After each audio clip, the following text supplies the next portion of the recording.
అయితే మన సనాతన ధర్మం ఏం చెబుతోంది? మనం హిందువులము అని చెప్పుకుంటున్నాం. మనం హిందువులం కాదు, సనాతన ధర్మాన్ని ఆచరించే వాళ్ళం. మనం హిందువులం కాదు. సింధు ప్రాంతంలో ఉన్న వాళ్ళందరూ హిందువులు కాదు. అసలు హిందూ అనే పదమే లేదు మనకి. సనాతన ధర్మమే మన ధర్మం. ఆ ధర్మానికి ఆనవాలు వేదం. అటువంటి వేదంలో ఏదైతే కార్యక్రమాలు ఉన్నాయో ఆ కార్యక్రమాలు చేసుకుంటున్నాం. ఇక్కడ అష్టవర్షం అంటే 8 సంవత్సరాల సమయంలో ఈ విధంగా ఈ ఉపనయనము అంటే దగ్గరగా చూడటం. జన్మన జాయతే శూద్ర, పుట్టిన ప్రతి ఒక్కడు శూద్రుడే.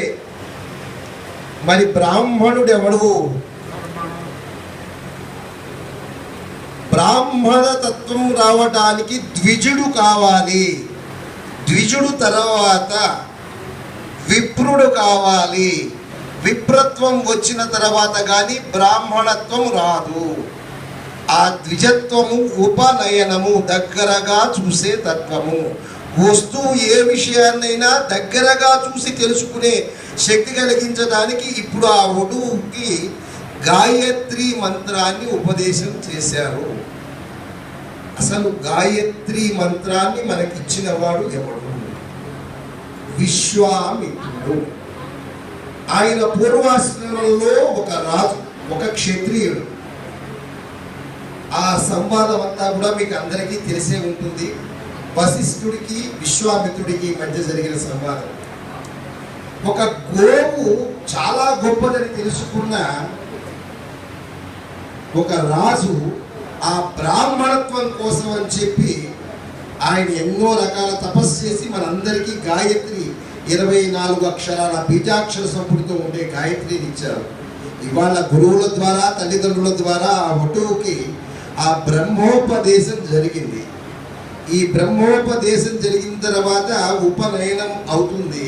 ఇది సాధన చేయడం మూలాన విప్రుడుగా మారుతాడు. విపులంగా ప్రకటించగలిగే శక్తి కలిగిన వాడే విప్రుడు. బ్రహ్మతత్వంతో చరించేవాడే బ్రాహ్మణుడు. అయితే మనం అందరము గుళ్ళకు వెళ్తూ ఉంటాం. గుళ్ళకు వెళ్ళంగానే మన తల్లిదండ్రులు పెట్టిన నామధేయంతో మన్ని ఏమండి మీ పేరేమిటి అనగానే పేరు చెబుతాం. వెనువెంటనే వాళ్ళు అడిగేది ఒకటి ఉంటుంది, గోత్రము. గోత్రము అనగా ఏమి? గోత్రము అనగా గోత్రాది గోత్ర. గోవుని ఎవరైతే రక్షించారో వారి పేరు చెప్పుకోండి.